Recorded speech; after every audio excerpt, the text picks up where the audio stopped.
Hello everyone, I'm so glad today to have a new episode of the podcast series Connecting Social Research to Society. I am with you, Sari Hanafi, Professor of Sociology at the American University of Beirut and the founder of the Portal for Social Impact of Scientific Research in/on the Arab world, a portal called Athar. Today, I'm so honored to have with us Lucia Sorbera. Hello, Lucia. Hello, Sari. Sari. Yeah. Thank you for having me. I'm very honored to be here. I am not in Sydney, but I grasp the occasion that you are in Beirut to interview you. So we are lucky to have you not only contributing to fantastic workshop organized by EUB and the Arab Council for Social Science. And by the way, this podcast is also in collaboration with the Arab Council for Social Science. So just to know. So Lucia is Associate Professor in Arabic, Islamic and Middle Eastern Studies at the University of Sydney. She chairs the discipline of Arabic language and culture and co-leads the Cooperation and Conflict Research Cluster. Her research focuses on colonial and postcolonial histories in Southwest Asia and North Africa, gender, sexuality, and feminist movements. She holds a PhD from Foscari University of Venice and has held fellowships at different prestigious places, University of Bologna, Macerata, Bergamo in Italy, CUNY in the United States, the European University Institute in Foscari in Florence. She really has a very interesting publication record. The last one, and we will be honored to have the launch of her book here at EUB in 2 days. Her book, Biography of a Revolution, actually about the feminist roots of human rights in Egypt, and we will have time to stop here. She has also, she co-edited a book, a very important book, where we will stop also on it. It's Sex and Desire in Muslim Cultures. Her publications span Arabic culture, cultural production, oral history, and political memory. She served on the editorial boards, including Journal of Middle East Women's Studies and Protest. Lucia contributes to public scholarship through literary and film festivals and cultural programming. She is also a core member of the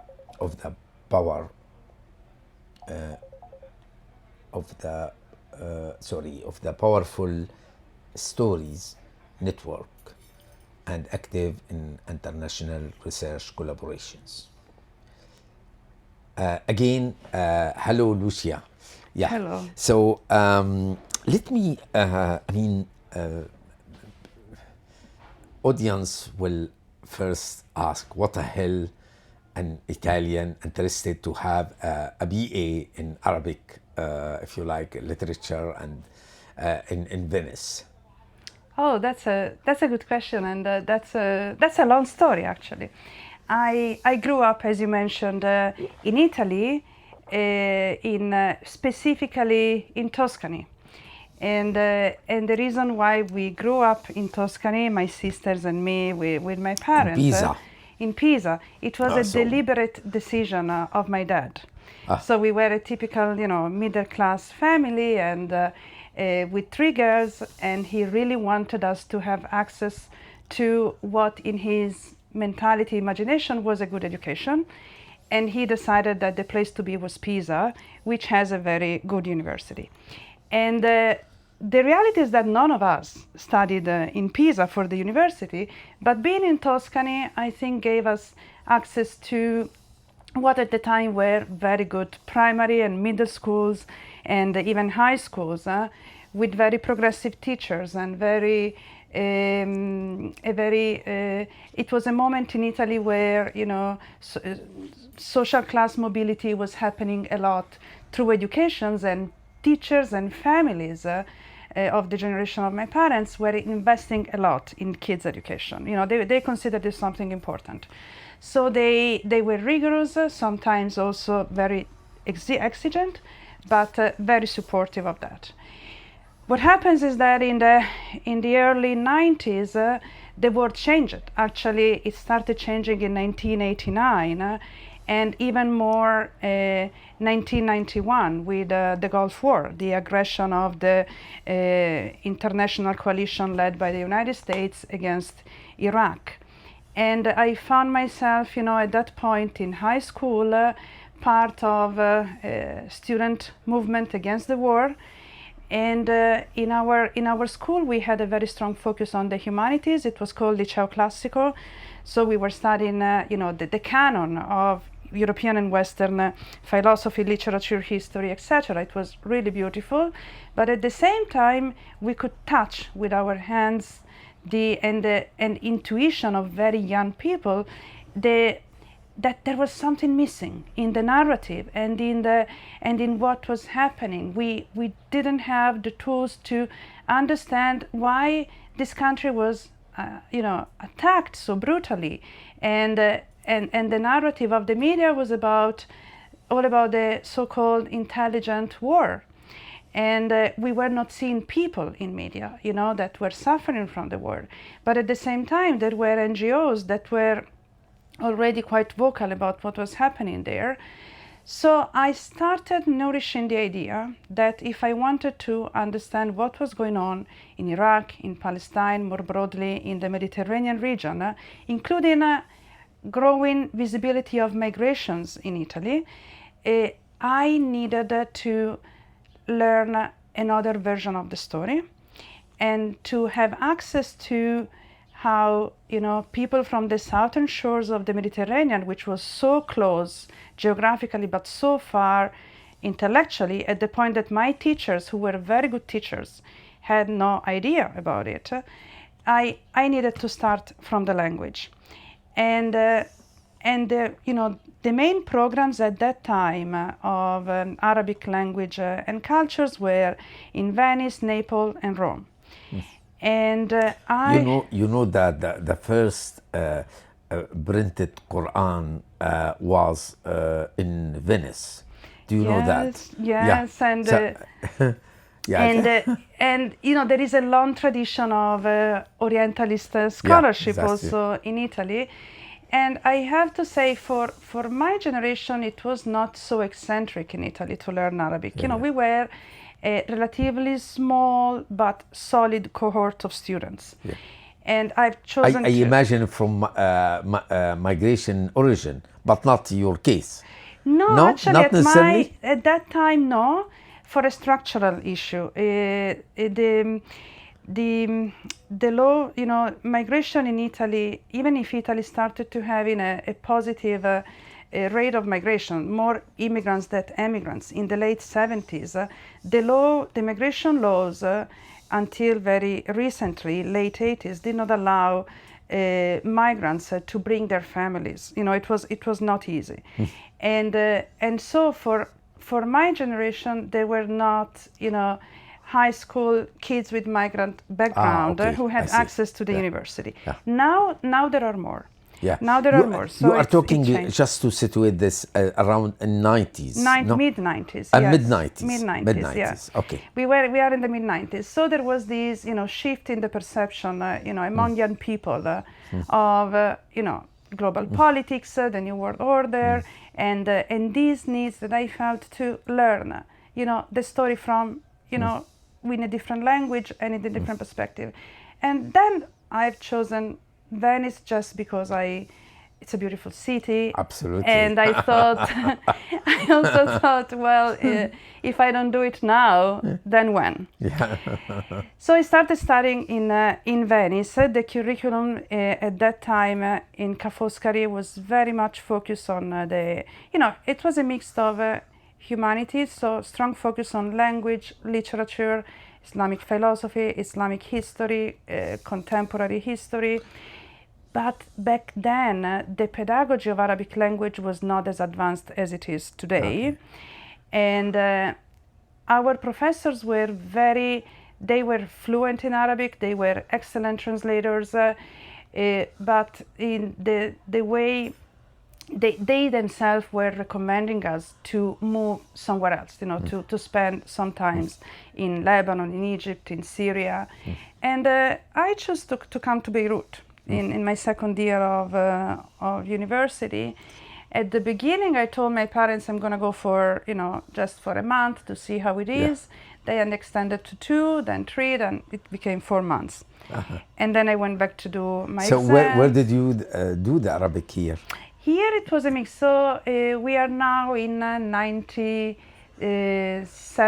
Okay. So there were not as many programs as there are now for foreigner students.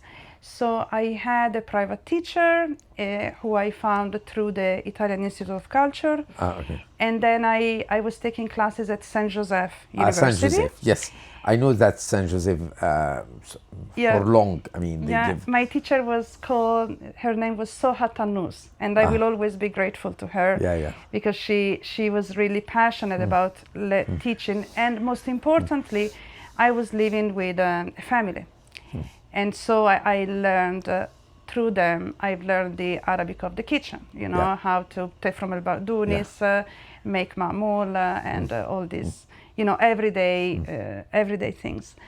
And so that was the beginning. But I have to say, I think I was lucky because I've started doing something that literally I had no idea what it was about, because as I mentioned, in school, what we were learning about the Arab world and the Middle East was that, at a certain point Islam was revealed, and then there were the Crusades, and then we were jumping to what was called the Palestinian issue.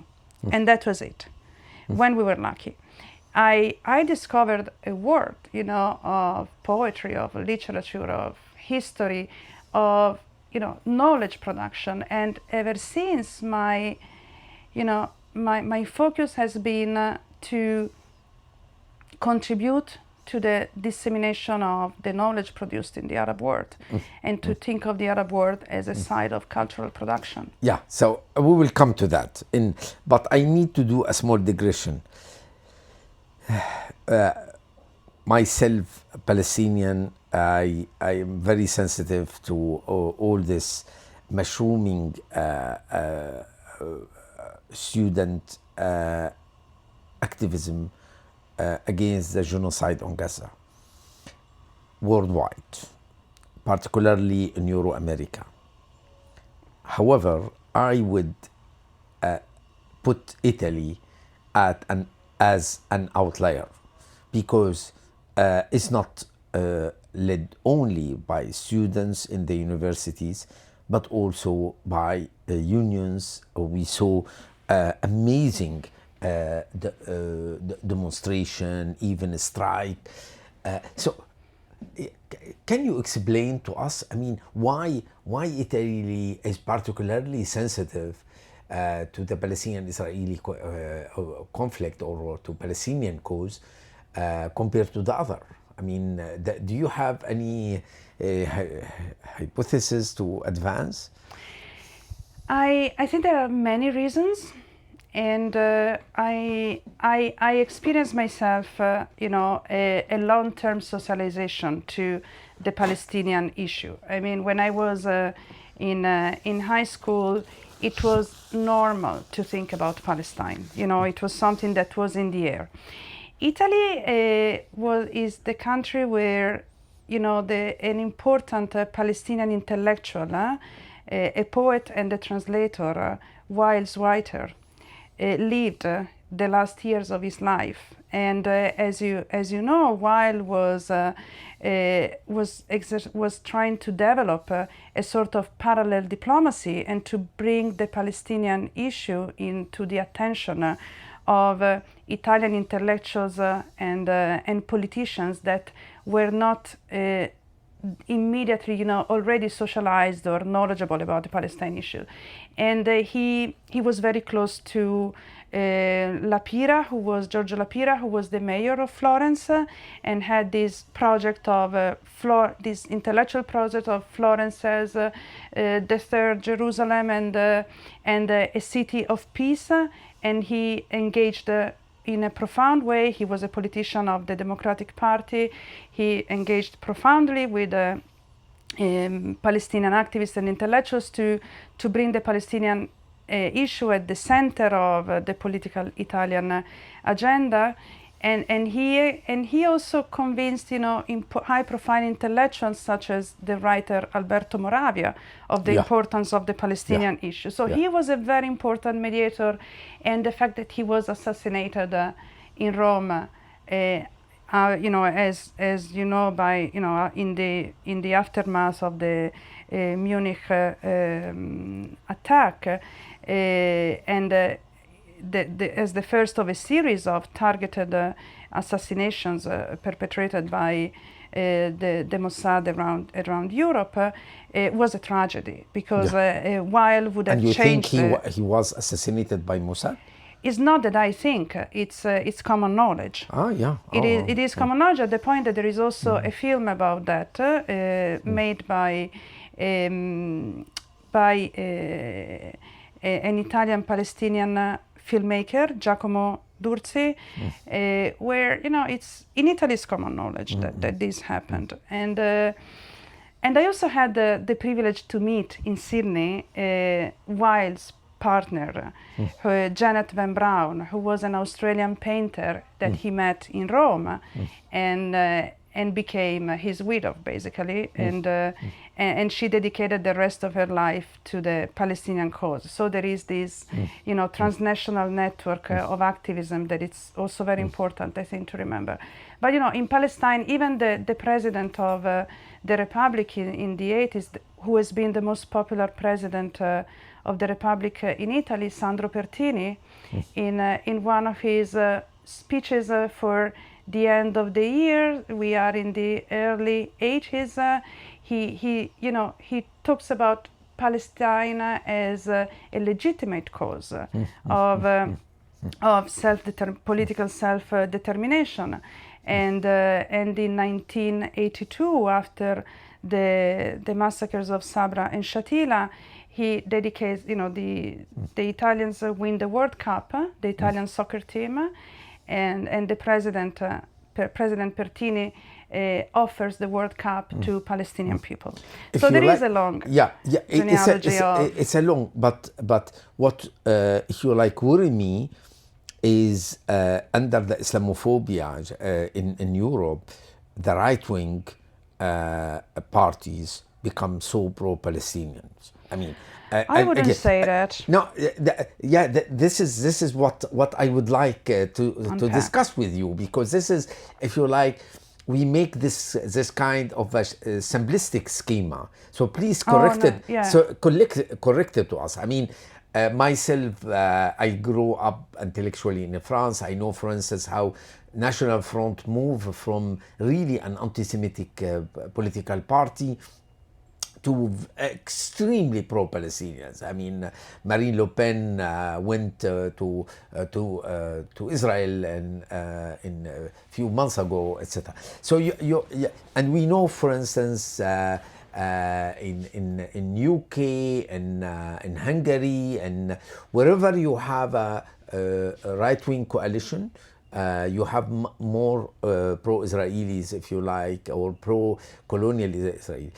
And so my feeling, for instance, that this Berlusconi times, even I mean, I witnessed an event of a workshop where in the University of Spagnola, where Ilan Pape was not allowed. I mean, in this workshop, Ilan Pape was there. It was a mix of international scholars, Israelis, Palestinians, and the workshop was unable to be held there, to be held there because what the university president say, it's not far from Jewish cemetery. It means that since that this story is 10 years ago, since that time is a message to say any criticism of Israel is a mount for anti-Semitism, something like that.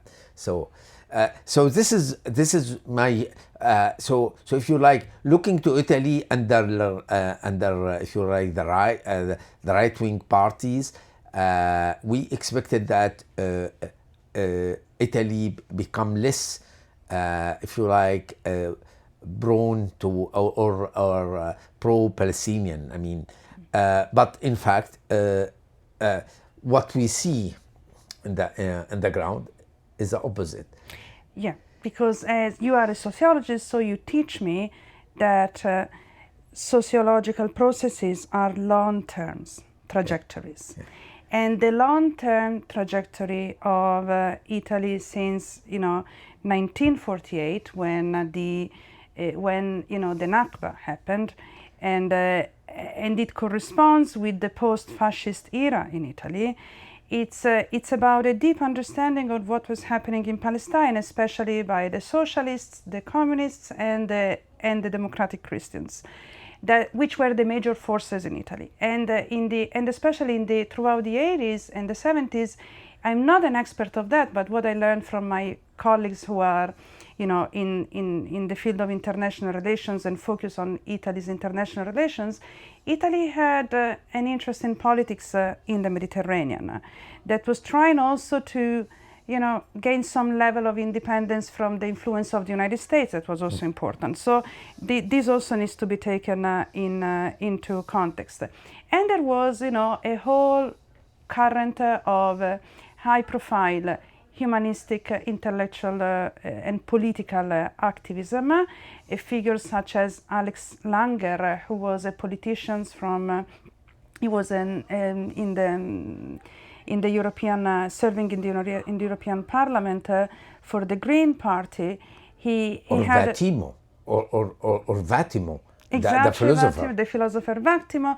Yeah. Giorgio Agamben. Yeah, exactly. We have a broad, constituency of artists, intellectuals, and even politicians that lead the way, and grassroots movements that travel to Palestine, bring delegation to Palestine, cooperation projects, etc. So in Italy, people tend to be quite knowledgeable on Palestine. Now, the issue of linking pro-Palestinian activism, or better said, activism solidarity with the Palestinian right to self-determination, with anti-Semitism, it's a propagandistic discourse that has no intellectual, nor it's purely ideological, no intellectual justifications, that sadly it's very much supported by the conservative components of the Jewish community in Italy. Not all of them, because we have high-profile figures even within the Italian Jewish community that contest that. I mentioned Moni Ovadia, for instance, who is a major figure in the theater. But most recently, also the writer Anna Foa wrote important interventions about that. That tend to overlap. These to weaponize anti-Semitism, which is a real problem, but has nothing to do with solidarity with Palestinian people. But there is a shift, because it's becoming more and more evident that the reality is under everyone's eyes these days. Yeah, and there is only one way for everyone forward. And the liberation of Palestine is also, paradoxically, it's also in the best interest of Israeli people. Yeah, absolutely. In the long term. Absolutely. So we will stop this digression, which is really very interesting, and we will go back to your work. So let me start by your last book, Biography of a Revolution: The Feminist Roots of Human Rights in Egypt. Actually, I went through this book delightfully, and I think you have an interesting thesis to let us understand that actually the achievement of women's rights in Egypt today can be read by two factors, and then you qualify these two factors, and this is what I would like you to talk about. So you talk about long durée tradition, Huda Sha'rawi, Qasim Amin, and other, okay, but also a social movement, and you stop longly on 2011. I mean the Egyptian revolution within the Arab Spring.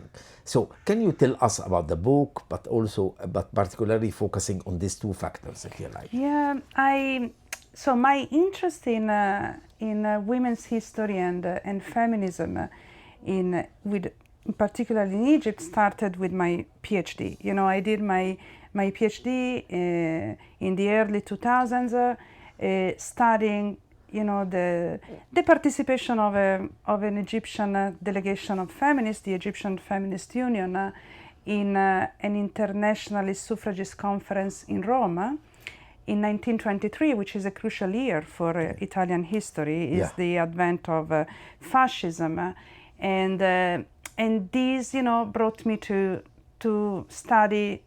engage in a comparative study between the emancipationist movement in Egypt and in Italy in this interwar period. So it was very much an historical project.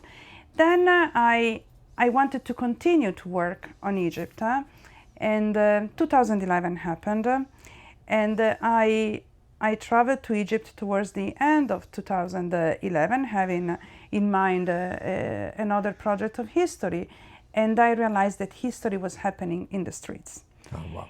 And this is the time where Khalid Fahmy, he said, look, I mean, history is not about looking to yellow pages. I mean, the pages will become yellow. But I mean, about look to the wall. It's part of the history. I mean, exactly. And it's the archives. I mean, the idea of archives. And he started these very important archives of oral history of the revolution at AUC, etc. So that was the atmosphere in Egypt, and it was an atmosphere also of joy, of course. It was tangible that what was happening in Egypt at that time would have had a global impact. And but I also noticed that the narratives about women that were popularized in Italy, in Australia, where I had moved by then, and most generally in the so-called Western world, were very superficial and were not grasping the importance of women's participation in this movement. And they were portraying it as a new phenomenon. Oh, women are in the streets, women are in the revolution. Yeah. And what I knew from my colleagues, Egyptian historians and activists who were the daughters of activists or the granddaughters of activists, is that women had been part of revolutions in Egypt since 1919. And their participation in politics had continued ever since, with, of course, moments of larger visibility, less visibility. Sometimes we say a Karsic movement, moments where they were at the center of attention, and moments where they were more repressed, or they had to go even underground. And this was, of course, documented by some of the Middle Eastern studies feminist scholarship, but not properly acknowledged in the general scholarship, and even less by media and popular discourse. And so I decided to to do it, to write this book and to research this book. And I realized that oral history was the way to go, because most of the women that I was interested in were alive, were sharp, were available to talk, and their stories were quite exceptional and deserve to be narrated in a book together as a collective biography, not as a series of exceptional or individual stories, but each biography here is part of a network, it's part of a community. And shaped by a social movement. Absolutely, like. The second part of the question about social movements is very important because, again, in the 90s, young people start to mobilize again against the war in Iraq, in solidarity with Palestine. These are two questions that were important for me when I was young and were important for Egyptian people of my generations or even younger than me.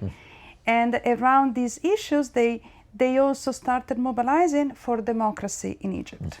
So there is this very interesting thread that connects, international politics, the fight for democracy, and gender and women's rights. They are all connected. And the intellectual biographies of the women who were part of these movements allowed me to bring all these threads together and to explain that 2011 was not, happened because behind it there is a long genealogy of activism that goes back even to the students' movement of the 70s in Egypt. And what I found interesting in the book, for instance, the chapter on Aida Saifuddin, where you show that, just for those who don't know her, she's a medical doctor specialized in psychiatry. And so you use her biography to tell us that, in fact, women have been active in human rights and not only women rights. So it's not women for women rights and man for other issues. It's not true. This is what you tell us.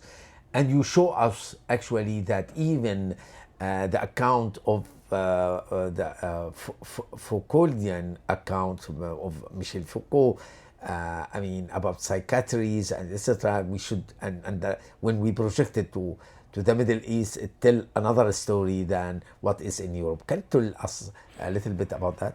Aida Saif is a crucial figure in human rights activism, alongside Suzanne Fayyad and alongside Magda Adli. They found Nawal Saadawi.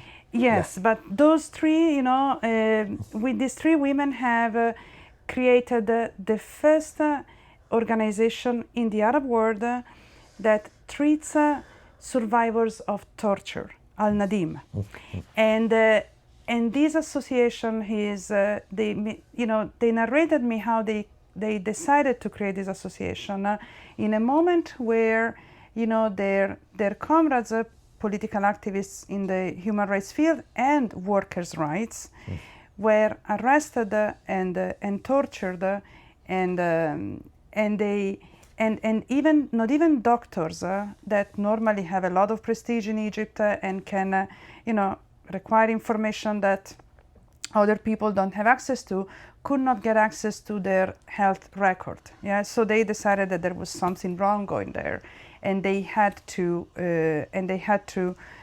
create an organization that not only treated them, and this is what I call the politics of care that they engaged with, and a sort of democratic psychiatry. So a psychiatry that does not aim at normalize people or make them more suitable for the capitalist society and production machine. No, but literally tries to heal the wounds of the soul. And and to emancipate people. So they worked a lot with refugees, with political prisoners. They were telling me about refugees from Sudan and Palestine, and political prisoners, but they also started the work of advocacy for human rights, and they shaped the agenda of the human rights movement in Egypt by bringing to it the women's demands about sexual rights and women's rights. These are all women that come from the students' movement, and then they are younger than Nawal al-Saadawi. They are a generation younger than Nawal al-Saadawi. So when they were students, they've read Al-Mar'a wal-Jins, Women and Sex, by Nawal al-Saadawi, and they were influenced by reading the book, and then they participate in the first feminist organizations of the new feminist organizations that emerge in the 80s and in the early 90s, and from these spaces they contribute to shape this new idea of human rights, which are human rights for all, where women are not objects of human rights, like in the agenda of the Western organizations, but they are agents of human rights. They dictate the agenda, and they tell their comrades what needs to be done. Great, and I think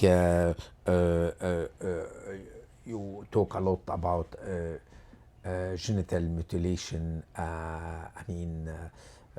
acts, and how they struggle against it. From Nawal Saadawi, but also Aida and other. This is really, an early awareness, I would say, compared even to the international organizations when they have this campaign on this. In the archives of Women and Memory Forum, which is a very important organization in Cairo, archiving documents and sources about women's activism.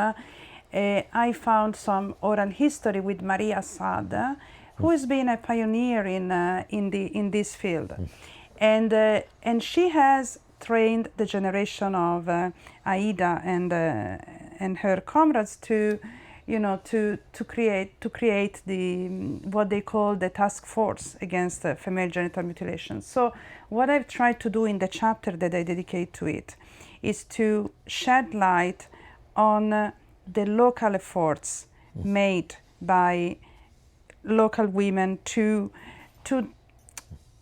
stop this practice,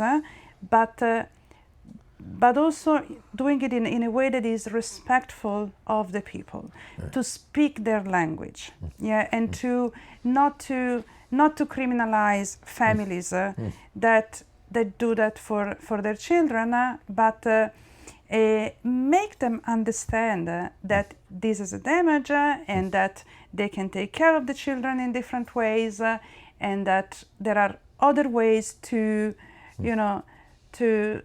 deal with sexuality and to protect the sexuality of your children and their upbringing, and this is very important because also the campaigns against genital cutting have been the object of a lot of ideological and culturalist fights in the international space, and I think that instead going back to the work that Egyptian women did in this field, it's crucial because they need to lead the way, not the international organizations. I do remember in a document where they refer to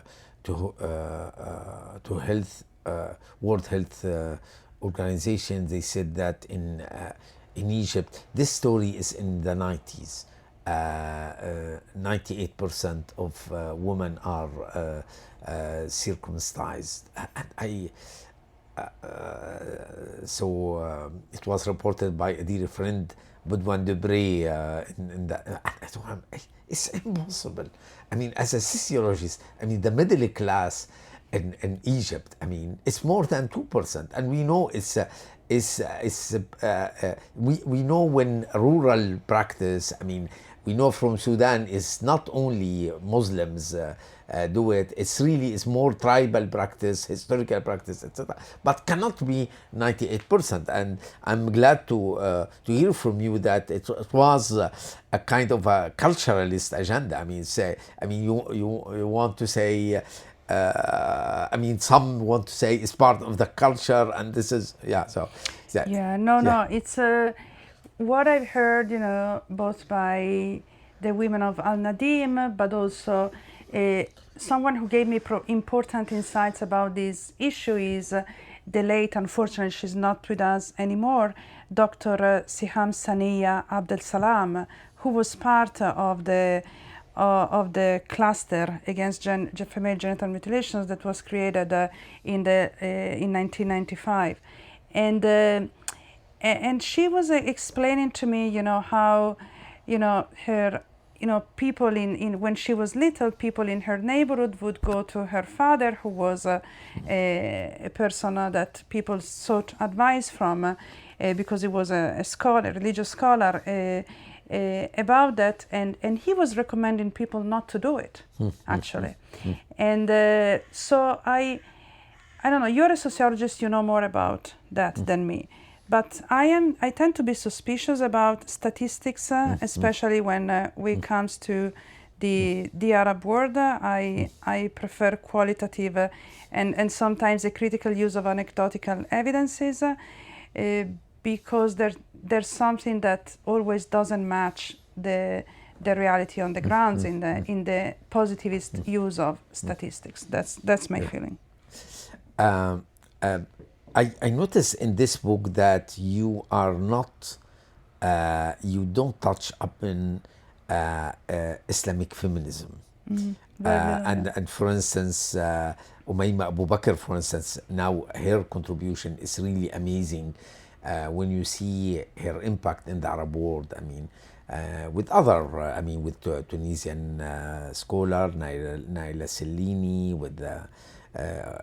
but particularly, I would say you didn't spot it. It was out of your radar. So that's a good question. I've attended some of Umayma Abu Bakr's lectures, and I've read her work, and I've read about Islamic feminism, but the genealogy of, I was interested in tracing the genealogy of the political thought that generated the 2011 revolution, and my impression was that that was not, that was not a thread that was conducive to that. I followed other threads that were more in the Marxist and the social movements traditions. So it's a matter of traditions that then there are these networks of women are all very connected. So Umayma Abu Bakr is part of Women and Memory Forum. That's true. And so she's very close to other women that come more from Marxist movements. And as we learn from that beautiful documentary, For Women of Egypt by Tahani Rashid, that traces the experience of politics and friendship between 4 high-profile women activists that are active from the 60s throughout the early 2000s. The spaces of the connections between the Marxists, even the Islamists, and Islamic feminists are very porous. And sometimes women also change their alignment along their lives. If you think of the experience of an intellectuals such as Safinaz Kazem, she has a trajectory where she changes positionality in at multiple, across her biographies multiple times. And so that, but it's true, I think Islamic feminism would deserve a specific space to be treated, and there are other books that do it beautifully. Yeah, that's true. That's true. Look, we will go back to Egypt because I think your focus, this is where your empirical focus, it's clear in your work. But I'm now interested to discuss with you really this extremely beautiful edited book you co-edited entitled Sex and Desire in Muslim Cultures, and we should pay attention that with S, cultures, and I fully agree with you. I mean, it's part of your post-colonial agenda, if you like, to show diversity, that cannot reduce the Orient to something orientalized subject, if you like.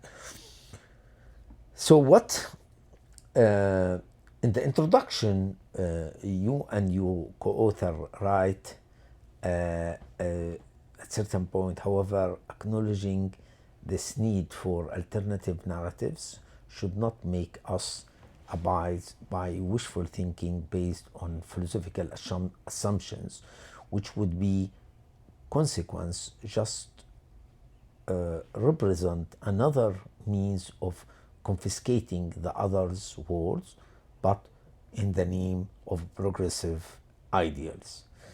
I mean, this is I found it very beautifully if you formulated. I mean, and you question how relationship between philosophy and social science. Can you tell us a little bit here, and then I will I have some questions, and particularly in dialogue with my last work against symbolic liberalism. So can you tell us about First I want to go back to the book, which is a truly collaborative work with Eamon Creil and Serena Tolino, who are the two co-editors with me of this book, and we literally co-wrote the introduction. So Eamon is an anthropologist, and Serena is an historian with a solid background in the history of Islamic law, and you know who I am, so I don't need to tell you because I'm here. But throughout this interdisciplinary conversation, brought us first to invite contributions to the book from different fields, and to choose a diachronical approach to the subject. From Abbasid until today. Until today, yes. And with contributions from anthropologists and historians and literary studies contributors. And when we started, putting the contributions together, we really found ourselves in front of a tapestry about how gender and sexuality have been discussed, imagined, and transformed in Muslim majority societies across history, and how they have been studied by Muslim and Arab scholars, but also by Orientalist scholars. And we realized that we needed to break this binary between philosophy and social sciences, but that it was important to experience the society and be on the field to avoid an over-theorization, and also to avoid that we idealize certain visions and certain ideas, but on another side we needed to come to the field with some philosophical background to understand the reality that we were experiencing around us. So bridging the gap between these two fields was what was our interest. So if you like, what I found interesting is you showed you authors, if you like, of this collective volumes and collaborative research project, how you use Michel Foucault, Judith Butler, but then at certain point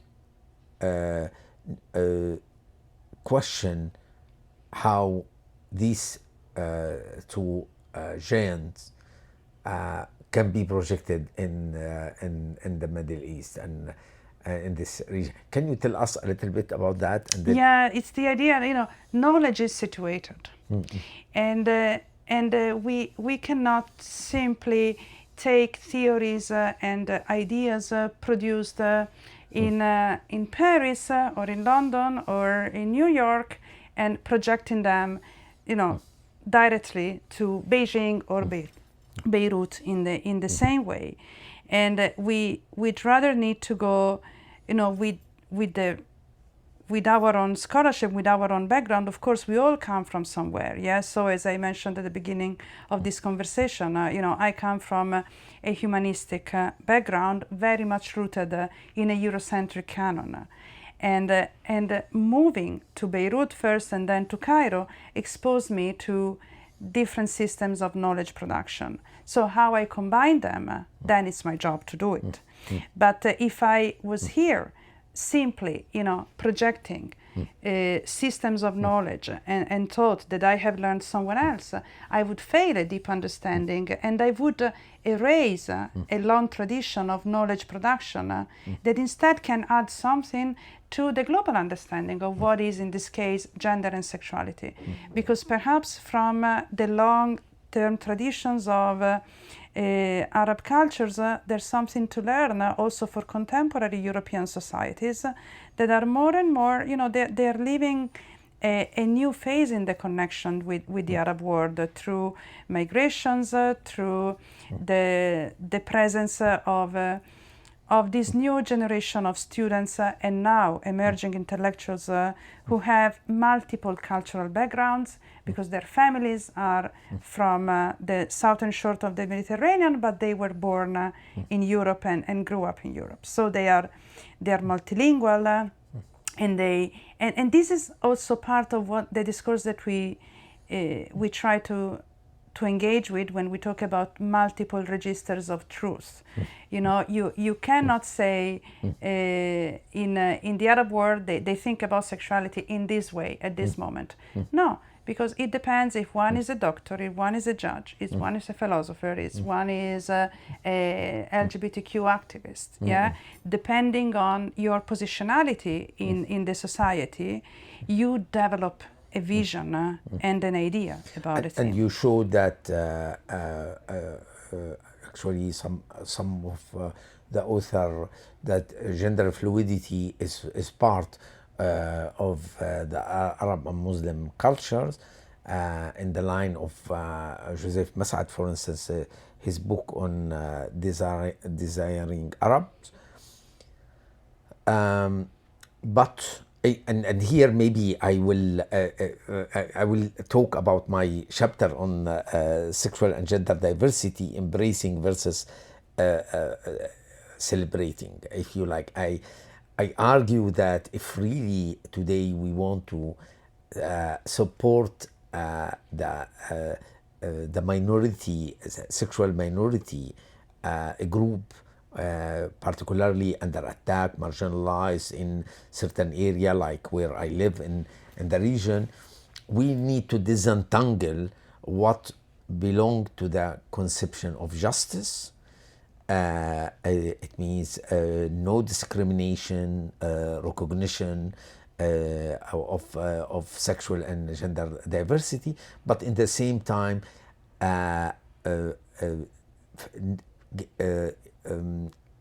disentangling this conception of justice from the conception of the good, which should be pluralistic. And so if we need to recognize all form of sexuality and gender is a part of justice, in some society, visibility in the public spheres it's part of the conflicting conception of the good. And so culture will intervene here, if you like, where I almost evacuate the culture in the conception of justice. Like Jean Rawls, there is no metaphysics in the conception of justice. I mean, yeah. But in the conception of the good, what is a good life? How you conceive your life? What would you like to dress? What would you like? How you will practice sex, desire, pleasure, is a conception of it. So I try to disentangle this two levels, if you like. And so what I argue in my work that, in fact, gender fluidity with as identity and become as identity politics, if you like, become really fire back somehow for even the right of LGBT, at least LGB, if you like. I would say liberal principles is become dominant for the right and the left for gay lesbian, for instance. Now, when trans come and with identity politics, I mean, it means that requesting rights and then not negotiating, if you like, whether they can be in a swimming pool with a woman or not, etc. It creates a clash, and more it created a clash when it become like a principle of reorganizing society. And what Judith Butler, for instance, she called for that, to say heteronormativity, it was a reorganizing principle. We need to change it to the gender fluidity. So here, if you like, I see how this backlash in your own country, in Italy.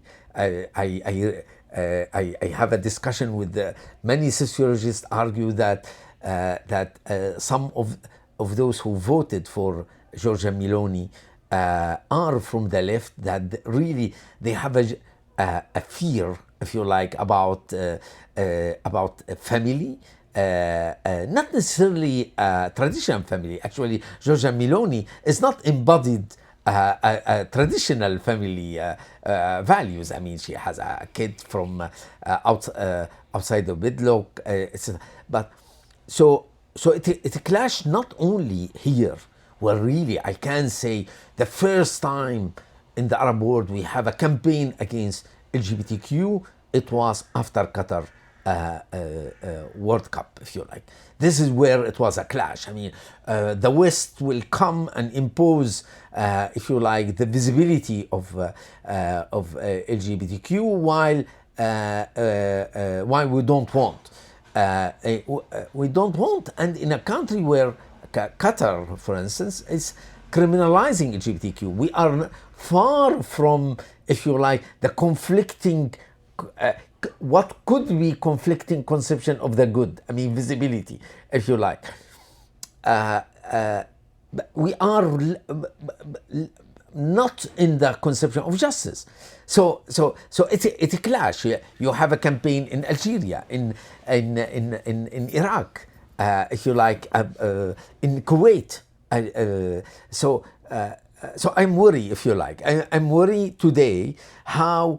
If you package everything like conception of justice and you want to sell it to I would say to certain culture, it's really fire back. So here where I mean I like a lot this book, this edited book, because actually in the introduction I feel you are aware of that. You are aware of that without formulated in a way, in a Rawlsian way, in my book Against Symbolic Liberalism. But I mean, you are saying. So, what is your comment? I mean, how would you react to how I describe now the problem, if you like, gender fluidity as identity politics versus what you wrote and you envisage in this edited volume? Okay, two things. The first one is an invitation. We have to organize a workshop and another book about that, because we have a lot to talk about with you, with Serena, with Aimon, and we need to really develop more this conversation, which is really, really important. And you know, when you were mentioning Qatar, and the World Cup, in my memory, Qatar and the World Cup are, the brutal exploitation of migrant workers. And so my question to you, the sociologist, is can we separate gender and sexual rights from workers' rights and from social justice? I guess we can't. Yeah, absolutely. Yeah, actually, so actually, I always what I teach my students, human rights is not about statistics. It's not if you have 0.1% of people, you say it's a few. No, absolutely. I mean, we should talk about all that. The question how you will bring sexual right in Qatar, if you like, whether the if you like the German trainer, I mean, come with a flag of a bride flag or what's called rainbow flag, which really perceived in this region as LGBTQ flag. I mean, whether it's an appropriate way to advance, I would say, the horrible situation of sexual minority in the region. Yeah, this is if you like. I would question the German coach, whoever he was, by saying that our role as citizens of so-called liberal democratic countries is not to go to Qatar wearing the rainbow flag, but to fight for rights in our home countries. The writer and activist Alaa Abdel Fattah, when he was in prison, in one of his letters that later gives the title to his collection of letters, says, you have not yet been defeated. And he refers to the citizens of the Western liberal democracies. And he says, if you want to help us that are living under a military regime, you need to take care of your liberal democracies. And he says that long before the election of Donald Trump as president of the United States, from his prison cell, he was seeing the world in a very clear way, and the neo-fascist direction that liberal democracies are taking in the Western world, and Italy is totally part of that, and this is connected to it's easy for the government Meloni to weaponize the ideology of the family and sexual and gender rights when the reality is that middle and working class families are struggling to have a decent life because salaries don't follow the inflation and there are not services for people if they need to book a medical appointment in an hospital, even for cancer treatment, you are on a queue that can last for months. So it's easy for a government to talk about to weaponize gender and sexual rights and avoid talking of more structural issues that are also part of the same machine. Yeah, but you don't think that there is an issue with how, if you like, a certain strand of feminist movement in the West try to, if you like, to impose in simplistic way right of particularly trans right without to problematize it with other rights, including LGBT rights. I mean, you don't think there is an issue here? I mean, this is where I think, if you like, gender critically feminism, for instance. Your colleague in Melbourne, Holly Smith, Holly Floyd Smith, for instance, who wrote a book recently in gender critically feminism. I mean, complain about this issue. I mean, you don't think this may be contributing factors of the rise of the conservative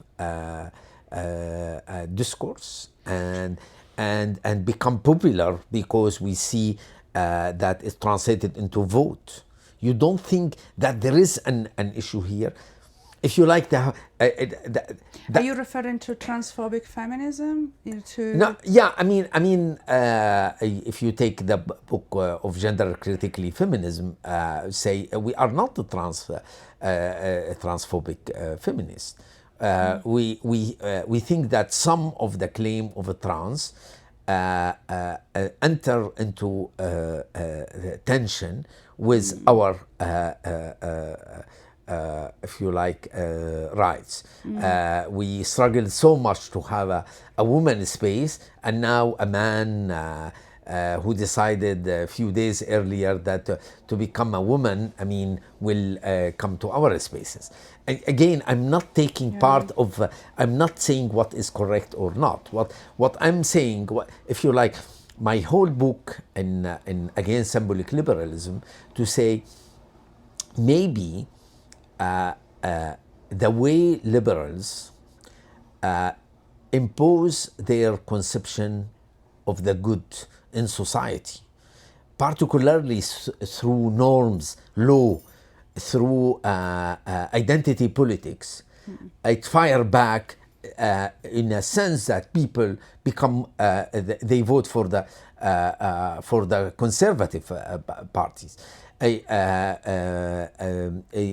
you like, I mean, when I'm not thinking only about sexual rights, I'm thinking about the right of a woman, Muslim woman in France to be in public office with a veil. I'm questioning, for instance, how the Swedish authority use a social service against a family with a huge number of 4,000 people every year rehomed from biological family to foster family. So if you like, I try to say there is an issue when you if you like, conflate both conception of the good, which should be pluralistic, with the conception of justice, become a problem, if you like. This is what I'm trying to say. If we say, if really, and myself as a human rights activist, if really we want to save the minority and the marginalized group, etc., we need to disentangle these two levels. If we don't do it, we'd fire back against the right of these people. So this is, if you like, what I'm trying to say. Yeah. So no, I see what you're saying, and I don't go so deep and so far in my thinking because this is not the core of my work. Yeah. So I think you are in this a step ahead of me, and I would need to read your chapter, which and thank you for giving me the book because I really want to read it. Starting from my lived experience, especially the experience I had with my feminist friends in Egypt, I don't see this as a compelling issue. It's more an issue in the West than it is at least in the context I have been studying in Egypt. There is a book that a friend of mine has written, Yasmin Al-Rifai. She was part of she's a journalist, a writer, and she was part of the collective Operation Anti-Sexual Harassment, OPANTISH, which operated in Cairo between 2012 and 2013, 14, and to rescue women who were brutally attacked at demonstrations and literally raped during demonstrations, gang rapes. And turns out that these gang rapes were organized by the forces of the counter-revolution, the regime. So she, at the end of the book, she talks about her going to pay visit to a couple of friends who are a couple, and one is a trans woman, and she thinks aloud about sexuality and embodied sexualities, and what does it mean for her as a woman to have to be friend with another trans woman, and she talks about the liberating effect that trans people can have for women because they embody a different way to be a woman, and so they can liberate women from certain expectations. So this is a way to see it. It shouldn't be the way that everyone will see it. Where I am with you, if I well understood your thought, is to not overemphasize. Identity politics, it's true, it's making a lot of damage, and it's shifting the focus from structural and material issues that are at the core. Mamdani 2 days ago won the elections in New York on an agenda that is very practical, stopped rising rents and giving service to people, childcare. And so people at the end of the day need that. Absolutely. And perhaps we are in front of the wind is changing, they are not, these governments will have less and less space to weaponize ideologies and absolutely, positionalities, but and the climate crisis, it's in front of us. We are in November in Beirut and we are still wearing summer t-shirts. That's not absolutely normal. Absolutely. So that's I think where absolutely. This is the major thrust of if you like, my work, and hopefully I'm really looking forward to keep on the conversation. Let me stop about your last almost one of your publication or co-publication. It is a very interesting. It's called Imprisoning a Revolution, writing from Egypt's incarcerated. Okay, look, I was in the Egyptian prison for 36 hours, and I cannot tell you the trauma I have. Okay, 1 day and a half. Okay, so this is extremely important in your work. I mean, to show that the question of torture in Egypt and elsewhere in the region is a horrible thing. So the question of prison is really the discipline, self. So I wanted to ask you why you are interested in this, and to tell us why it is curated by collective Antigone. It means that actually no a person's editor. So of this. Thank you for the interest in this book. This book was a labor of love. As a group of academic activists, Egyptians and internationals, we found out that friends, comrades were in prison, especially during the Sisi, since the Sisi regime started, but even before. And just for political reasons, but some of them also just because they found themselves in the wrong place at the wrong time. In this book there are then teenagers that were abducted from a demonstration, or women, and so it's really a very dreadful situation, and it's and this is happening in the complicity of our governments as well, because the Egyptian regime has the support of the Italian, the Europeans, the American governments, and nobody seems to care about the destiny of these people, that most of them are including in the student Giulio Regeni, yes. who was Nobody killed, has ever and we been know who killed him almost. Yeah, so nobody is ever held accountable, and the trial is currently suspended, and there are no, it's only his family with the civil society who are supporting the fight for justice. So it was something that is very tangible if you are in Egypt and if you are close to activists, but also non-activists.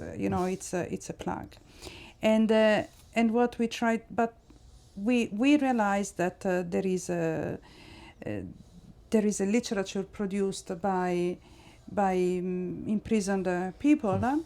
Some of them very famous among the circles of international activists, some others less famous. And so we decided with our Egyptian friends to start in collecting them and it came in and organizing them and in chronological and thematic order. And what came out is a sort of microhistory of contemporary Egypt and the relationship of people with political power, repression, and how they think about the contemporary world in many ways. And it's preceded by a foreword by Ahmed Nagy, who is a very important journalist and writer, Egyptian. And he also has been a political prisoner. Now he's exiled, and he writes in his foreword about the experience of writing in prison. And then there is an afterword by Ngugi wa Thiong'o, who was an icon of postcolonial literature, and he was also a political prisoner in postcolonial Kenya. Yeah. And in his writings and in his reaction to this book, he explains us how the colonial structures of power continue in the postcolonial world, and prisons are the space where these are more evident. And of course, this book is also a critique of the global structure of prisons, the privatization of prisons, the fact that there are, private companies that make money out of people's incarceration, and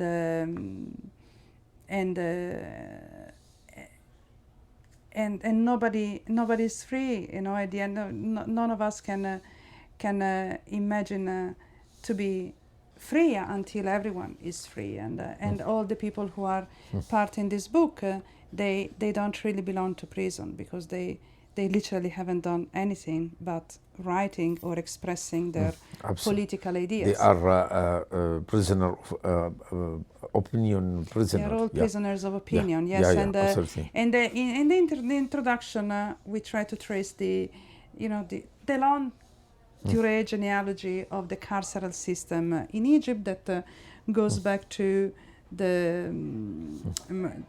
Muhammad Ali and the creation of the modern state, and this parallels also what happened in other modern countries, if one wants. So through the history of political incarcerament, one can rewrite the history of political dissidence in Egypt.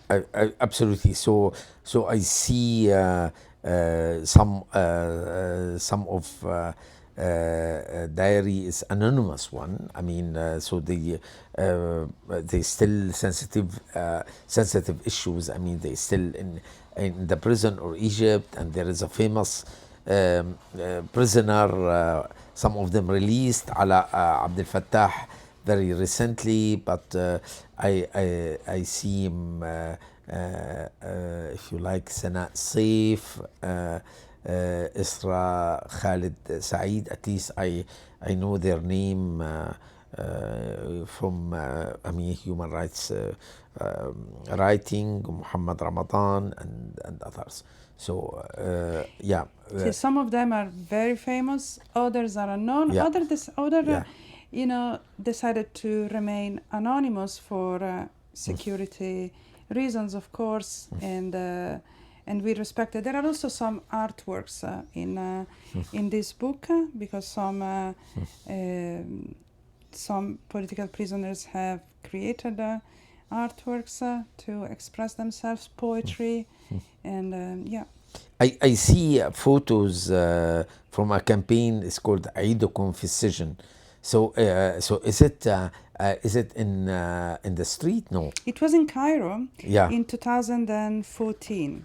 Yeah. And okay. it was a campaign organized by groups of the civil society. They have printed large photos of political prisoners, and they have put them, during the Eid in the streets, and they stayed up for a few weeks, So it's also interesting how these spaces work, because one would imagine that this was the time where they were deleting graffiti, wiping graffiti, and these posters remained in the streets of downtown Cairo, Zamalek, and these were in Mohandesin, quite central districts of Cairo for quite a few weeks. So, but it's impossible now, I imagine.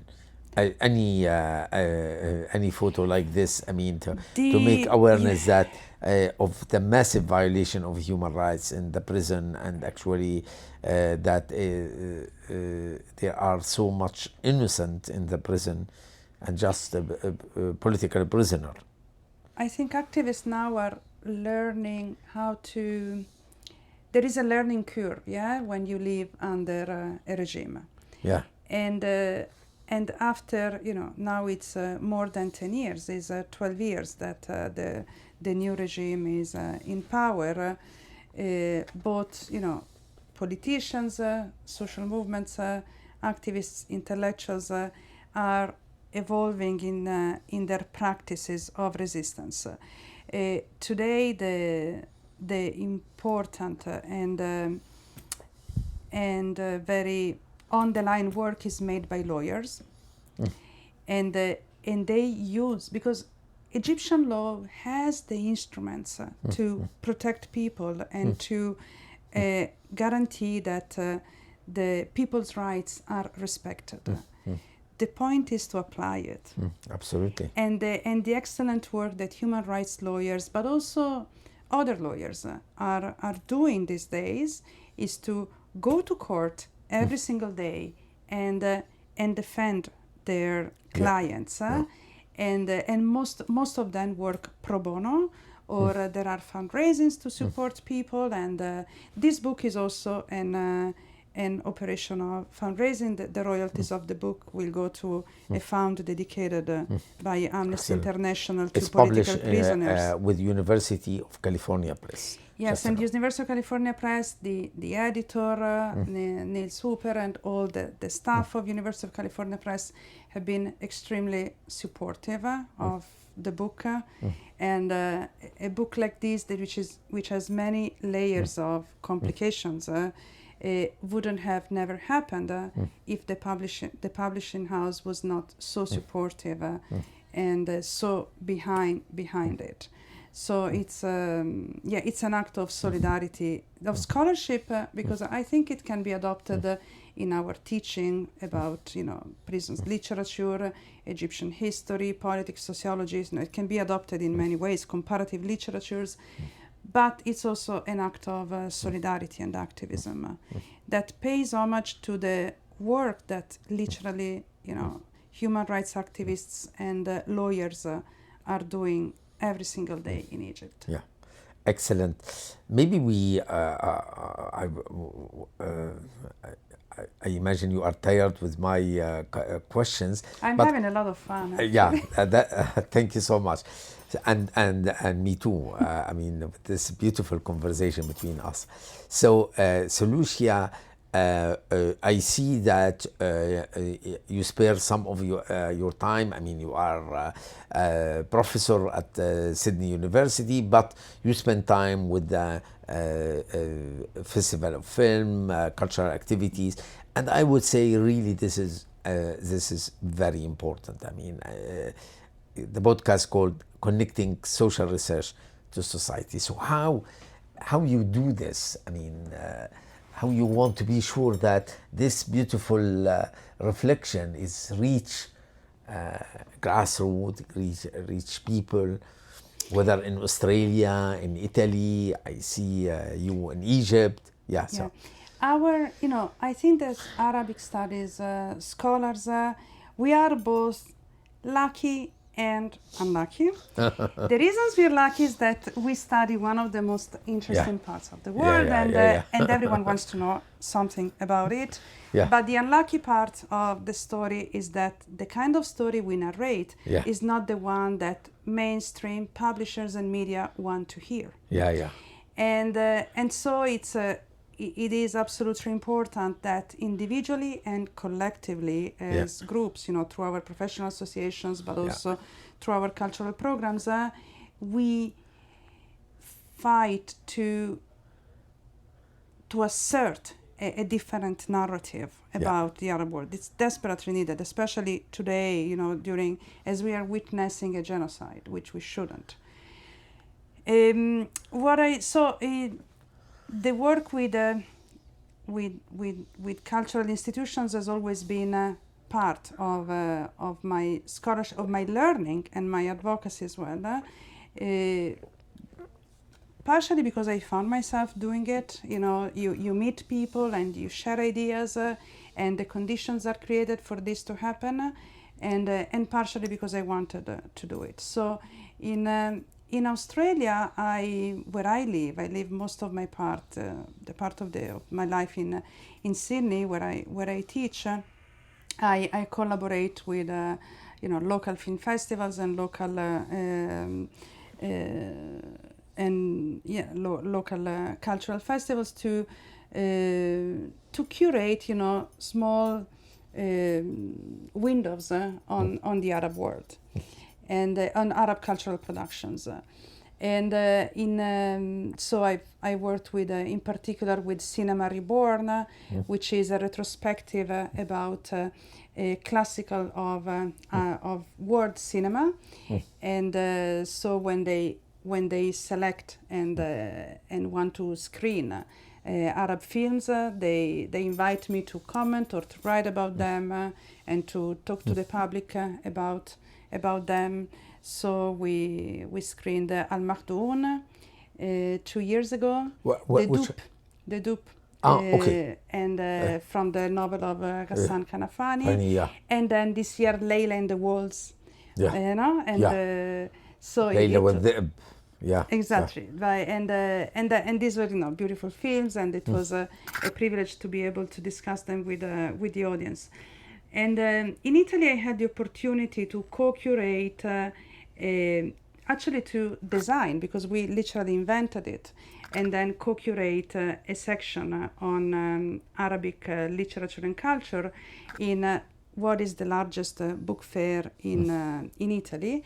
And I was doing this with the journalist and writer Paola Caridi, and we named this program Arab Souls, which was trying to bring in conversations, Arab authors and public intellectuals with their Italian counterpart on themes that were at the center of public debate at that time in Italy. So we worked at this project for 6 years. And it was quite productive because it brought, in an arena that is very mainstream, where it's a book fair, it's not even a festival. So it's it's run by publishers, and so you have to to work with the materials that publishers bring to you. But there was a wonderful team of writers and of journalists to work with, and it allowed us to bring a lot of topics that we were interested in. So I think that we are lucky because even our classroom it's an important space for absolutely. Who is your students in Sydney? Well, I would say first that they're very good students, and they come from they're mixed. There is a little component of students who have Arab heritage, because as you know, Australia has been a land of migration, especially for Lebanese and Syrian since the late Palestinians from the late 19th century, and there have been multiple waves of migration. But it's also a country. It's a country that gave opportunity to migrate to high-skilled migrants. And that's why the large majority of these communities are quite successful in their professions. But also a country that has contradictions, because they have racialized Arab people a lot. True. And the result is that many families have not transmitted Arabic language and Arab cultures to their kids, because they wanted them to assimilate. Absolutely. And now there are these new generations of young people that want to reconnect with their heritage. In migration study we talk about the third generation phenomenon. How the first they know language, culture, the second want to be assimilated to overcome racism, and the third will say no, we have roots. Absolutely. And I think Ghassan Al-Haj wrote, and Paul Tabar, my dear very friends. good friends. Really. It's they did very important work, and we can only learn. By the way, I did them. a podcast with both of them, Ghassan Al-Haj and Paul Tabar. So it's very interesting. And then we have also students that are like I was back in the days, that have not an Arab heritage. They're just curious, and they want to learn a language, and they want to learn about Middle Eastern history, politics, cinema, literature, etc.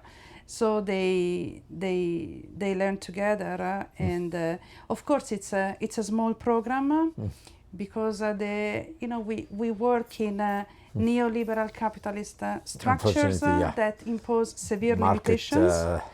Oriented, so they. But in the same way we continue to be to exercise a certain level of privilege, because we can maintain a small program. And we also have an exchange with AUB. Ah, wow. Yes. And our students have been here for quite a few years, and at the moment, unfortunately, the exchange is paused because of the international situation and the advice not to travel to Lebanon. So we can't send students. But the good news is that the university has decided to renew it, notwithstanding the situation. Very good. And hopefully we'll... okay. By the way, I have a student in Islamic studies, went to Sydney University in this exchange. His name... I forgot his name. In any case, Lucia Sorbera, thank you so much for this beautiful conversation in the morning of Friday. And thank you for listening to us, and hopefully we see you in another episode of Connecting Social Research to Society. Wassalamu alaikum wa rahmatullahi wa barakatuh.